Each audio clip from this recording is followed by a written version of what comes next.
Different spot. Okay, thank you everyone for your patience. Okay, so hello and welcome to the next virtual author visit at Westbury Memorial Public Library. I'm Michelle Marcus, the reference librarian and the host today, and welcome all of you today to our program.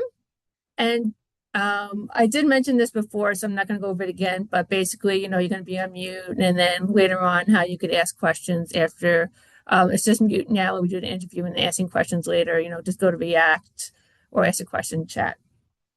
Okay, I'm really excited to speak to our author tonight. He's a debut author, Allison King. So welcome tonight for our Westbury Library virtual author visit. And we'll do a little introduction about her so you can learn a little more about her. Allison King is an Asian American writer out of Cambridge, Massachusetts. Um, so she's a writer, also a software engineer. And in technology, she's done things with semiconductors, platforms for community conversations, and data privacy. And she's also done short stories. They appeared in Fantasy Magazine, Diabolical Plots, and Var Burton Reads, among others. And in 2023, she was named the 2023 Reese Book Club Lit Up Fellow. And this is her first novel. It's called The Phoenix Pencil Company. And again, hello, Allison. Thank you so much for agreeing to do this virtual author visit with the Westbury Memorial Public Library. I really enjoyed reading The Phoenix Pencil Company, and I found it to be such a bittersweet and intriguing story. And as I said, I love it was a blend of genres like historical fiction, there's like magical elements of some fantasy, and a little bit of mystery too. And I also really enjoyed the relationships of the strong women in this particular family. And I suspect others here who have read the book or who have not yet read the book will feel the same way.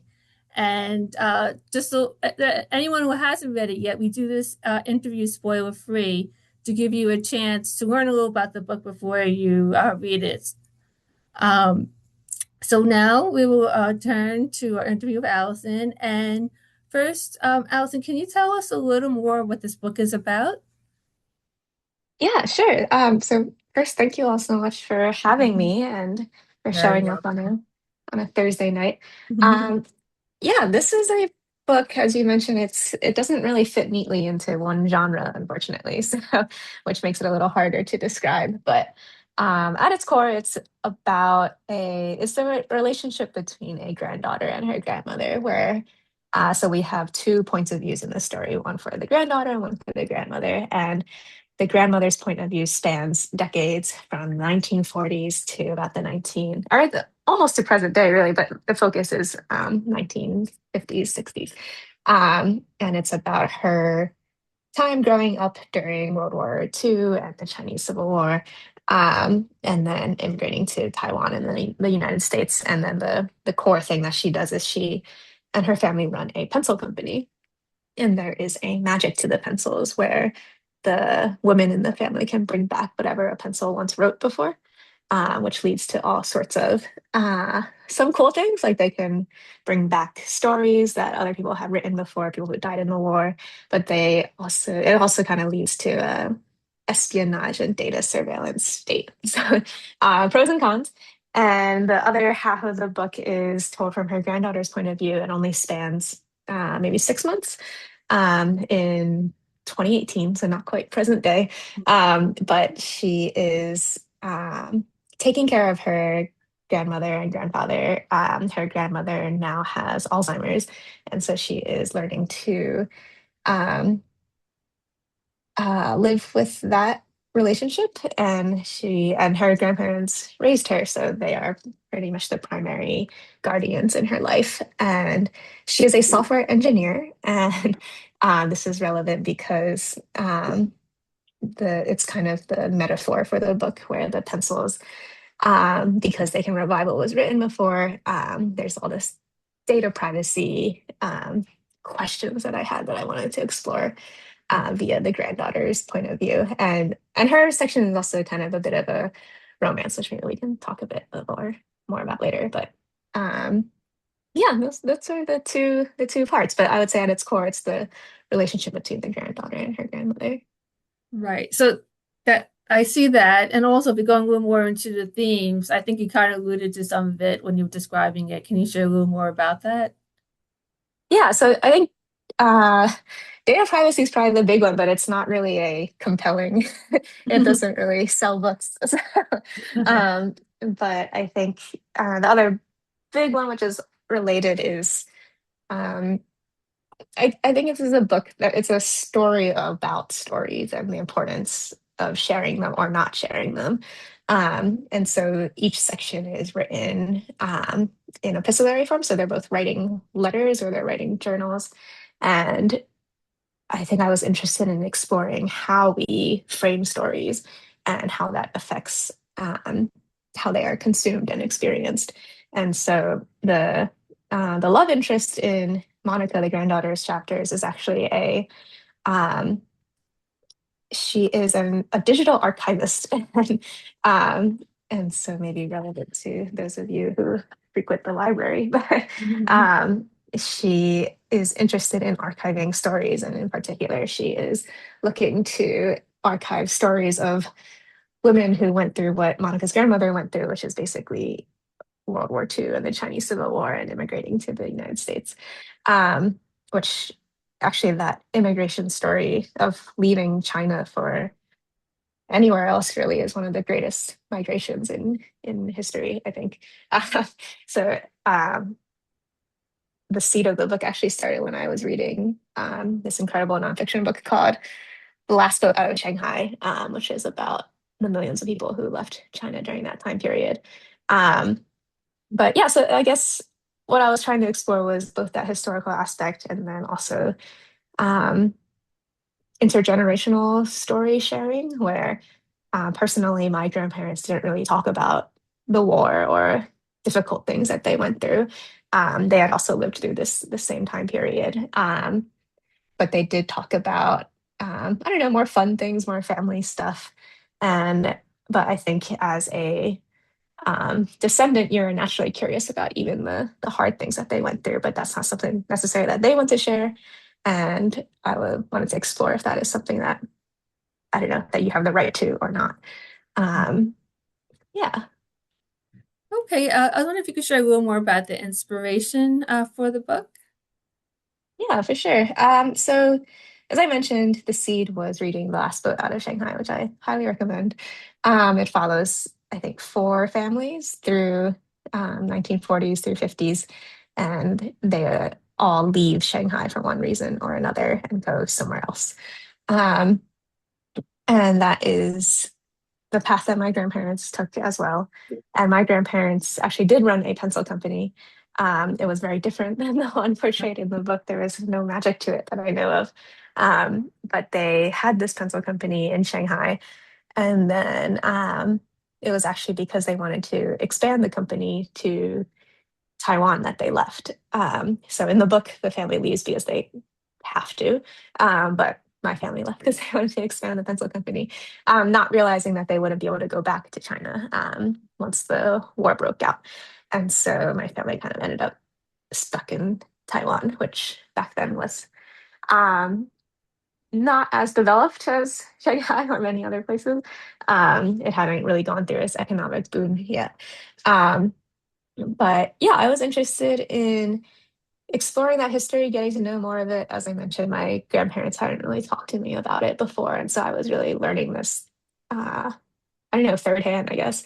And, but I wanted to write about a pencil company because that was one of the things that my grandparents did talk about, just the I don't know, really random things about running the pencil company. And I thought that was just a really cool thing that they did, even though uh it went bankrupt pretty quickly after they moved to Taiwan, I think. But and then I don't know, I've always been like a fantasy sci-fi reader. And so I wanted there to be some sort of speculative component to um to the book. And I guess I'm not quite sure how it occurred to me to make that the exact pencil magic that happened, but I think it probably came from like, oh, what? what is the most powerful thing that a pencil can do? And I think that is to write a story. And so I wanted to explore, like, if I could have a magic system, the most powerful thing would be if I could bring the story of a pencil back. And so that became the seed. And so very much the historical part was the seed. And that's where I started writing. And then I got very intimidated, um, because I obviously did not grow up in that. I didn't go through all of that. And so I didn't know if I could, I don't know, do it justice. Um, and so that's when I started writing the granddaughters part. And I think that helped me ground the story a lot better. And I actually think that was what I really wanted to write about, was this intergenerational relationship and how well you could really know someone no matter how much you love them. Oh, I love that. That's really good. I was wondering, so how did you decide? I want to say because I love reading historical fiction. I find it really fascinating, the research that's done of it. So I was just wondering how you decided to approach the research for this. Yeah, so I think it's kind of a tricky thing because you never know if you have done enough research or not, and at some point you just have to call it, I think. Um, but I think what worked for me was having started with a rough historical framework from reading Last Boat Out of Shanghai. I knew like the big events I had to hit, and those cannot be changed because I was not trying to write like an alternate history or anything, which actually limits the story a bit because I wanted them to have this magical power, but they couldn't actually change history. Um, so that was a little, I don't know, some finagling I had to do to make it still seem like they were having an impact. Um, and yeah, so I did that. And then I didn't, for a while, I just drafted and didn't try too hard to research a ton, knowing that I had the large beats that I needed to hit. And then it was only after I had, I don't know, maybe a second draft that I went back and started reading more like memoirs and firsthand accounts, to try to get more of like the textural details in there. Um, and I think that helps to, so that you don't get stuck like while you're drafting researching, because that will lead you down all sorts of rabbit holes that you probably don't want to be doing while you're in a writing zone. So getting a draft down and then going back and then adding in details. And then I mean, sometimes things were just wrong, and then I had to change that. So that's a little unfortunate. But again, I think there's you can never do enough research, so I just have to start writing at some point. Okay, so thanks for sharing that. And so we were talking about like the intergenerational stories, which I think is great because you always want to know more about the other generation. And I just love exploring relationships, between different generations as well, and family members. So as I said, I love how you tied the stories of Yun and Meng in the past with Monica's current story. So I was just wondering how you were using their stories to tie it with Monica's in the present. Yeah. Yeah, so the grandmother, her primary relationship in her story is with her cousin. And they grow up together and they're both inheritors of this power that the pencil has. And they kind of have their views of the pencil's power are not exactly aligned, but they themselves are pretty aligned in terms of that I don't know, they've gone through this very traumatic thing together. And so they are trauma bonded and they generally like each other, but they're also competitive um, and I knew that's the dynamic I wanted them to have because I wanted them to be able to explore this power in two different ways. I wanted the cousin to be able to challenge the grandmother and on what her assumptions about this power could do. Um, and then I had Monica. And so I also wanted her to have a relationship with um, another female character, not necessarily the same dynamic, but I guess I just wanted, it felt like it should be four women, and each of the main women has some sort of relationship with another one of the women, and that the two of them would have viewpoints that were not exactly aligned. And so Monica has a pretty more laid back approach, I guess, about story preservation compared to Louise, who is the data or the digital archivist who kind of wants to preserve everything. And she kind of comes from a background of not knowing her family's history at all, whereas Monica comes from a background of also not knowing, but also being more okay with it because she has grown up and has had a very loving relationship with her grandparents. Um, and I think one of the most satisfying things about writing this book was so there's the obvious relationships between the grandmother and her cousin, and then Monica and Louise. But then I guess all the cross relationships was extremely satisfying. So Louise with Monica's grandmother, Louise with Monica's grandmother's cousin, and Monica with, I guess, her great aunt or something. And that was, and then of course Monica with her own grandmother. Um, and yeah, but it definitely came like the first duos first, and then once I started exploring the other ones, I think the story really started to come alive and uh, yeah, justified it being all about these four women. Yes. Yeah, and I love the duality of the comparison of the relationships and just using the pairings and stuff. Um, Relating to the characters, I was wondering if there were any favorite characters, at least ones that you found the most interesting to write, and in contrast, and inversely, who was the most challenging or challenging characters to write? Oh, what a fun question. Mhm. I think my favorite character, right? And I know this is not a popular answer because she's not a popular character. I actually really enjoy writing Louise, who's the love interest, is a little suspicious as well, I suppose. Mhm. And she does some maybe questionable things. But I think she was a lot of fun to write. And also, I found her very, I don't know, because I think everyone assumes that I am very similar to Monica, which is true. But I think I also gave a lot of myself to Louise, and especially in her uncertainty, and which she comes off as very confident at first, but it very quickly uh, gives way to this I don't know, lack of confidence about what kind of person she is or where she comes from. And I found that compelling to write, but also because she is the primary driver of Monica's story. So to answer your other question, Monica's probably the harder character to write because she is extremely passive and very stagnant, maybe. Um, she, in contrast to Lou, she does not have a lot of self confidence, but I think by the end of the book, she is actually the stronger character compared to Louise. But in the beginning, she really doesn't have much confidence, and for various reasons.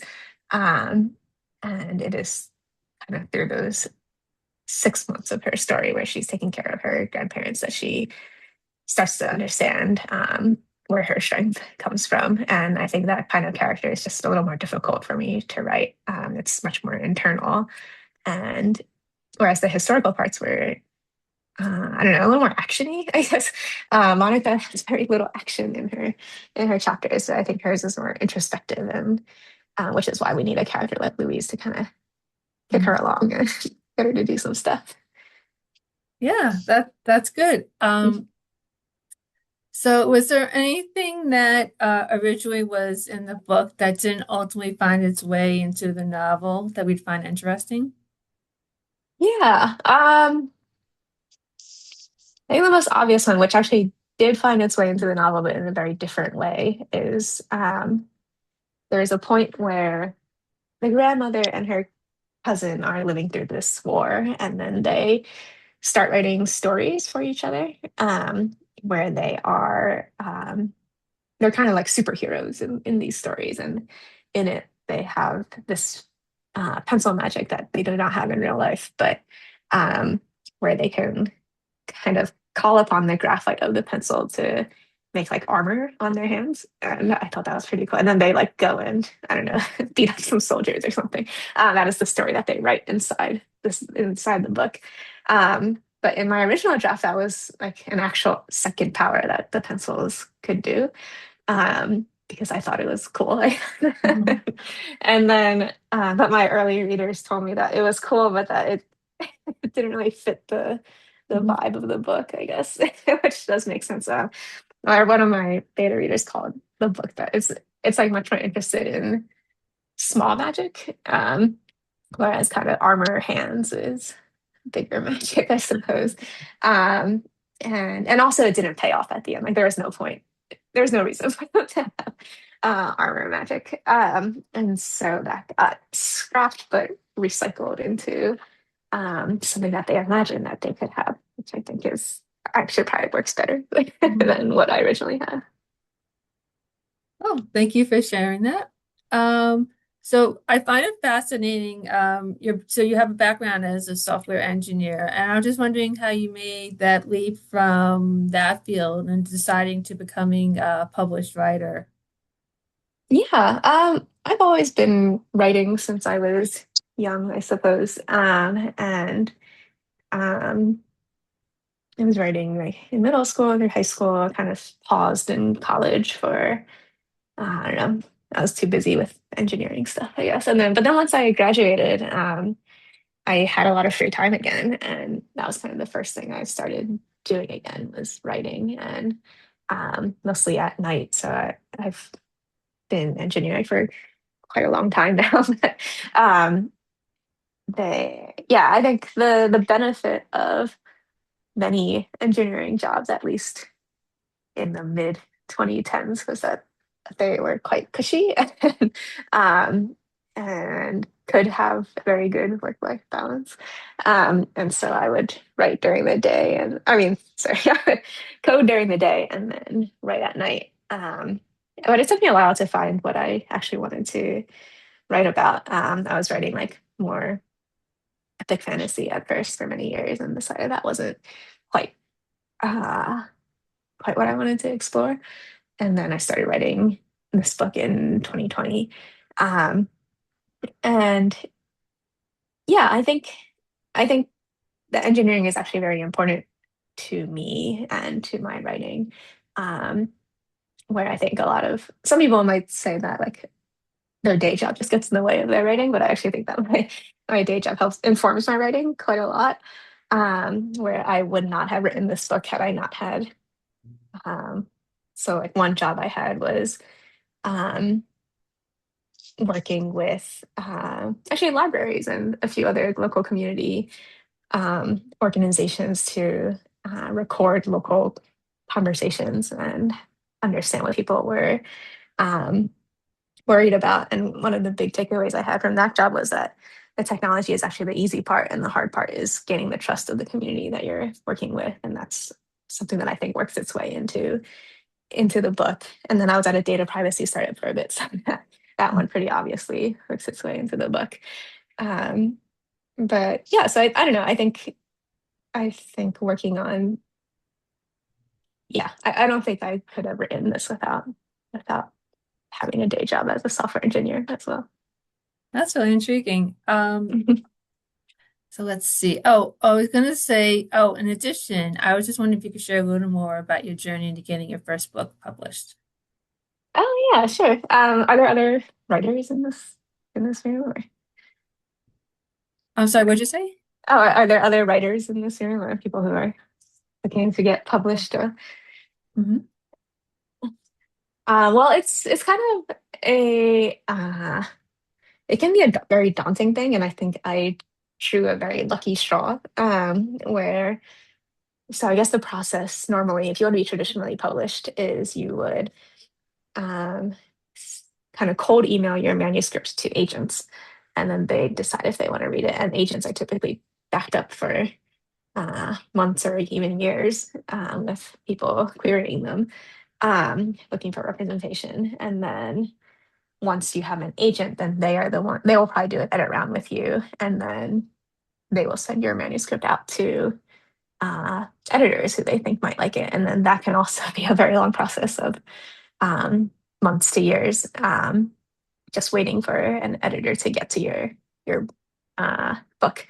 So, but I got very lucky. I applied to this program. It's the Reese's Book Club Lit Up Fellowship, and they've done it 3 times now, and I hope they do it more because it's kind of an amazing program where um, so I think when I applied, they had 800 applications.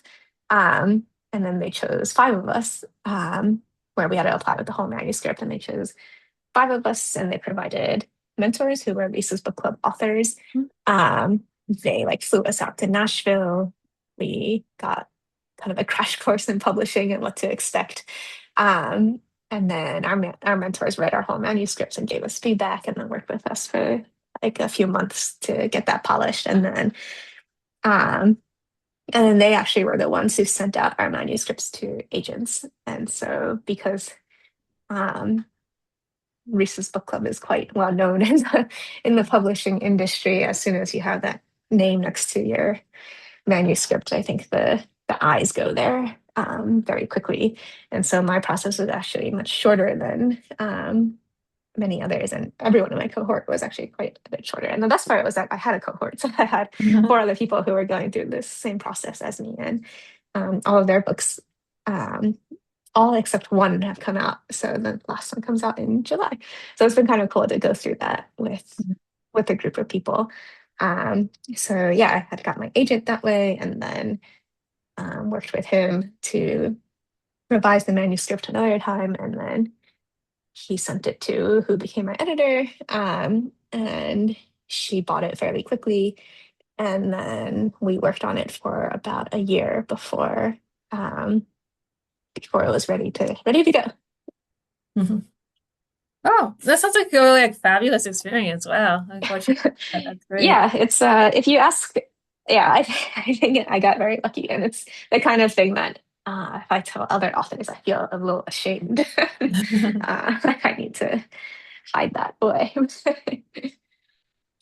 Okay. I was wondering also if you could share, our audience loves it, and I love to hear book recommendations. If you have anything that you read recently that was really good. Oh yeah. So the last book I read was actually one of my Lit Up fellows book, which just came out last week. It's called Leave Your Mess at Home by Tolani Akinola. And it follows 4 very messy Nigerian American siblings and the relationships they have with one another and their parents. And it was very, very good. Um, I also just read Kin by Tayari Jones, which I know has been very popular, which is also great. Also just read Project Hail Mary, which I think a lot of people are reading right now. Also a very good time. Yeah, those are the books I've read most recently. Maybe I'll recommend a few books that I feel like inspired the Phoenix Pencil Company as well, which obviously I read many years ago. But the big one is probably Ruth Ozeki's A Tale for the Time Being, which if you have read that book, I think it would become very obvious how my book was Mhm. influenced by it. It's also it's half told in letters, and it's about an intergenerational relationship. Um, and yeah, um, yeah, Hey, I was also wondering, are you able to share at this point what you're writing next? Or like yeah. anything? Yeah. Mhm. I'm working on my second book. It's kind of slow going, but I think it will get there. And I think it will be about um, semiconductors and Taiwan.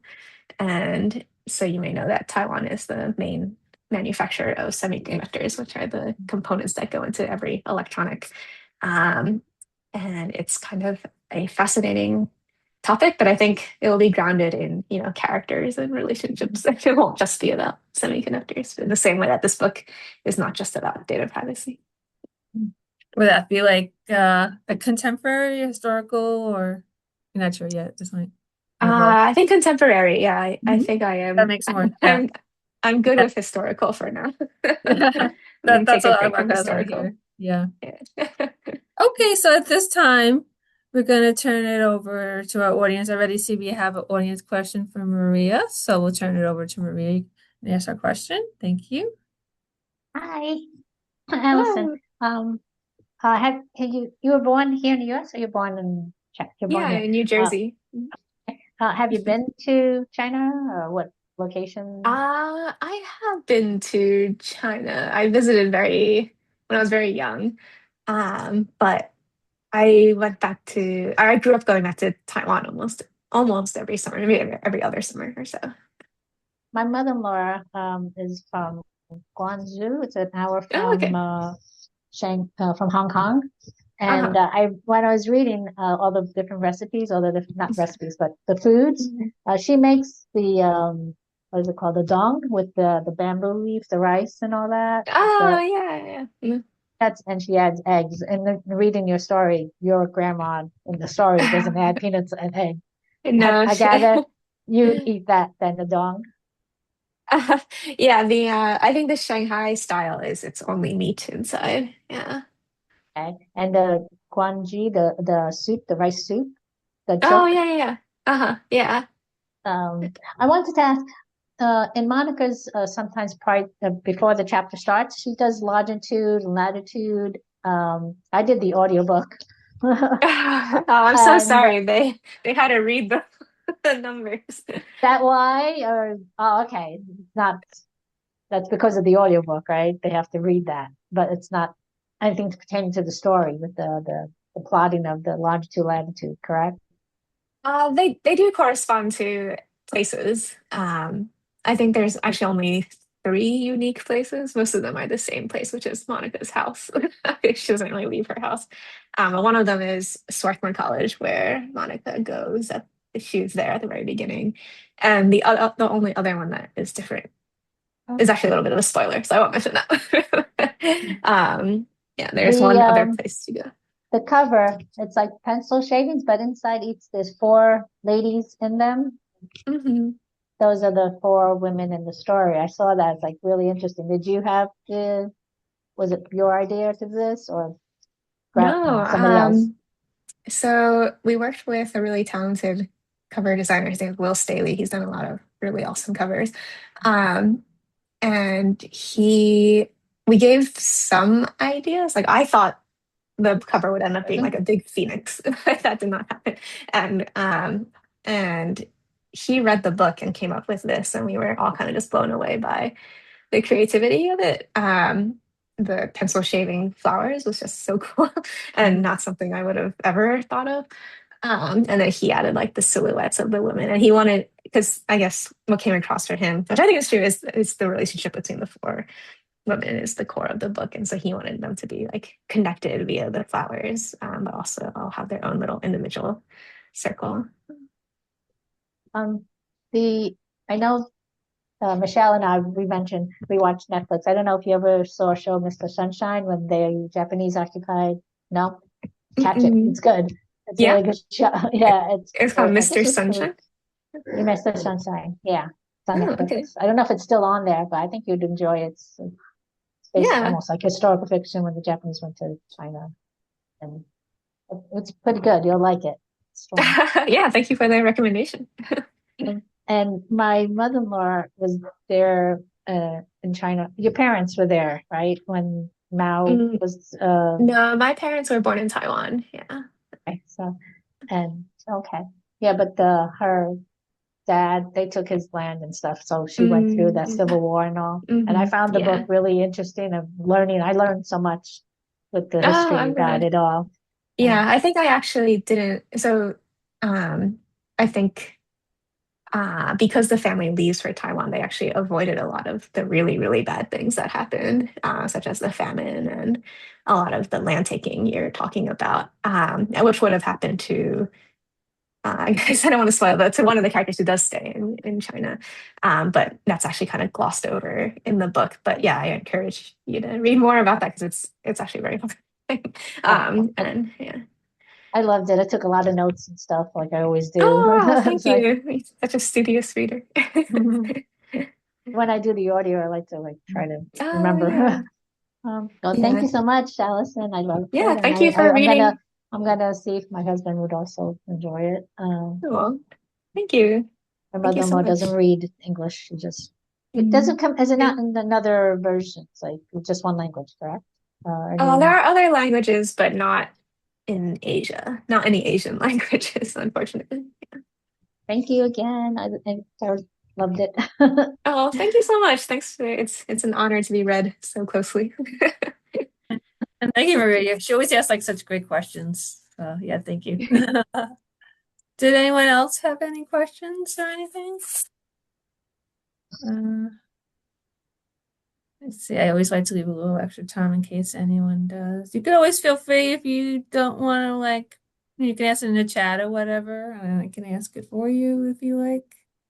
It's so hard because I don't want to give spoilers away because I read the whole thing. A Yeah, lot I of know. people That's haven't why read I it, wanted to and ask that's why something. I wanted to ask, to mention everything that happened to her and the lies she told to Mr. Guan and Yeah. Yeah. everything. Like I don't know what to say and stuff. That was I didn't want Yeah, to read no, it. I can, yeah. Yeah. Uh, um, I the mean, elders. Oh, I would say I found the female relationships the most interesting, but I did really enjoy Yun's husband Toru. That Yeah. was really cool. I really liked him. He's a Yeah, great great he's guy. a good guy. Okay. He's probably the only good guy in the Right, book. right. Yeah. Mhm. Mhm. MIT. MIT. Oh. Uh, My son's a computer programmer. That's not the same as an engineer, but he does programming. Engineer Oh, does, cool. and there's two different things, right? Coding and It can be. I think does it programs. could. Yeah, I think yeah, it could be the same thing, but Yep. hard to say. Yeah.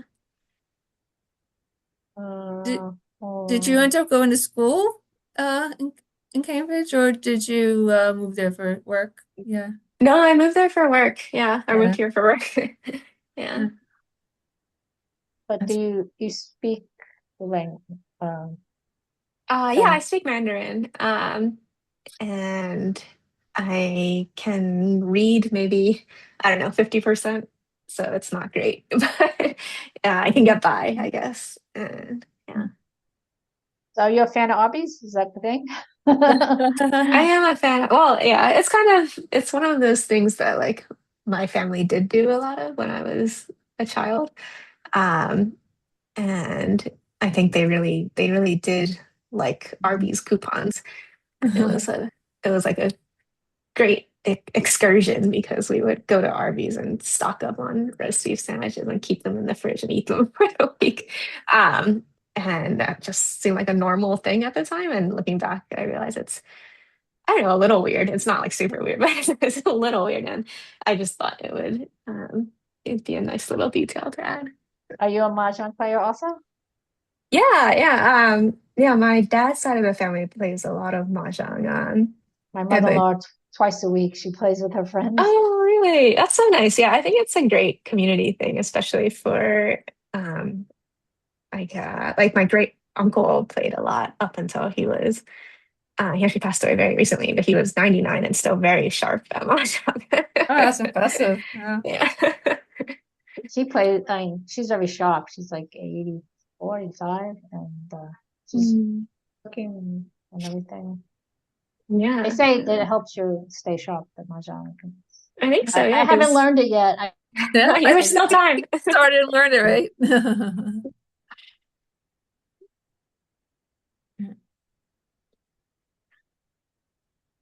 Let's see. Oh, have you had a chance to go on tour of the book, and how was your experience doing that? Did you? A little bit. I didn't do a big tour, I suppose. I think a lot of books these days, your publisher, unless you're like a really big author, your publisher won't pay for you to go on tour. Yeah. And so I mostly stayed in the Massachusetts area. I did do some book festivals, which were a lot of fun. So I did like the New Hampshire Book Festival, the Morristown, New Jersey Book Festival, the Miami Book Fair. Um, and yeah, so those were all really great. Yeah, it's always so cool to meet people who have actually spent time with these characters you made up. And things like this are really great too. It reminds me why I do it. Mhm. Okay, unless anyone else has any other questions. Actually, well, it's not really a question, but I always like to ask because sometimes people like to follow up, need to learn more about the author or any upcoming books or anything else, related to that. You can include maybe about your website or any Oh social yeah, sure. media you'd like to share. Yeah. So my website is just AllisonJKing.com. I'll type it out, dude. And then I guess I am kind of on Instagram. I don't know. I don't post much anywhere. So, but my Instagram handle is Allison King, right? Um, and I have a newsletter on my website that I also have not written in a long time. But once I have big news, it will certainly go there. Is your family small? Let's just do you have lots of a large family or brothers and sisters or I have an older brother, and I have both of my parents have quite a few siblings, and so I have quite a few cousins. And um, yeah, so it can, I don't know, I think sometimes it feels small, and it's just like me and my brother and our parents, but sometimes it feels very large if we have like a cousin gathering or anything. Okay, well, stabbing of the wrist? Is that the only that they because I'm small wrist. I mean, did they do other parts of their arms or I wasn't sure. I think they only did the wrist in the book. I think it would have worked in other places. um, Did the but I wrist like liked, yeah, it was a very, I don't know, it visceral hurt me idea, every I time they guess. did it. It's like, oh my Yeah. God, I'm not used to needles. I don't like needles. Yeah. That must have hurt. Yeah, I think it was, it was just an image I could see very clearly, I suppose. And also I like the idea that they would have like a scar on their arm. Mm. Oh, okay, so thank you very much, Allison, for doing the virtual author visit with Westbury Library. We all enjoyed speaking with you and learning more about your book.